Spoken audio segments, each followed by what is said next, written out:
امریکہ کے صدر Donald Trump کی جان کو خطرہ ہے۔ کیا ٹرمپ کو ایران سے خطرہ ہے؟ تو اس حوالے سے تفصیل سے بات کرتے ہیں۔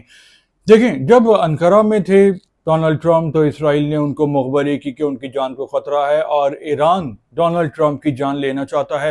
اس کے بعد جب ڈونلڈ ٹرمپ کی امریکہ واپسی ہوئی تو قطر نے جو طیارہ ان کو تحفے میں دیا تھا اس سے نہیں ہوئی، بلکہ ایئر فورس ون کا ڈونلڈ ٹرمپ کا پرانا طیارہ امریکہ سے منگوایا گیا اور اس پہ ڈونلڈ ٹرمپ کی واپسی ہوئی، کیونکہ اسرائیل نے ڈونلڈ ٹرمپ کے کان بھرے ہیں اور ان کو کہا ہے کہ ایران ان کی جان لینا چاہتا ہے اور ایران میں بہت سے لوگ ہیں جو کہ بدلہ لینا چاہتے ہیں، اور کیونکہ ان کے جو سپریم لیڈر ہیں جو کہ ان کے مذہبی سیاسی رہنما تھے، ان کے والد کی جگہ تھے ایرانیوں کے، تو امریکہ اور اسرائیل کے حملے میں وہ شہید ہو گئے، تو ایران میں اس بات پہ غصہ ہے اور وہ بدلہ لینا چاہتے ہیں۔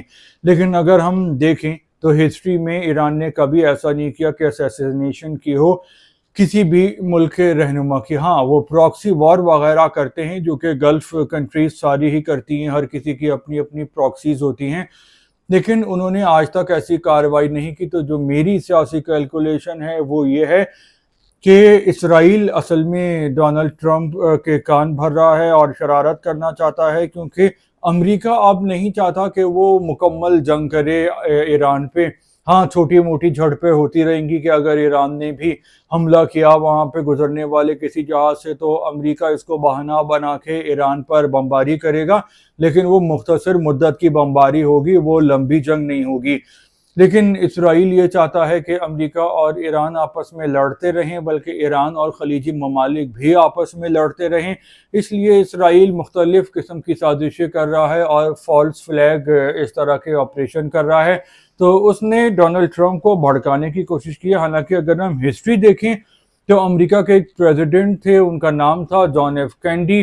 اسرائیل اس زمانے میں نیوکلیئر بم بنا رہا تھا، تو جان ایف کینیڈی نے کہا کہ اسرائیل یہ بم نہیں بنا سکتا، اس کو نہیں بنانا چاہیے، تو اس کے بعد ان پہ حملہ کیا گیا تھا اور ان کی جان لے لی گئی تھی، کیونکہ وہ نہیں چاہتے تھے کہ اسرائیل ایٹم بم بنائے۔ اب اسرائیل نے نیوکلیئر بم بنا لیے ہیں، لیکن اس کا انہوں نے کھلم کھلا ابھی تک اعتراف نہیں کیا ہے۔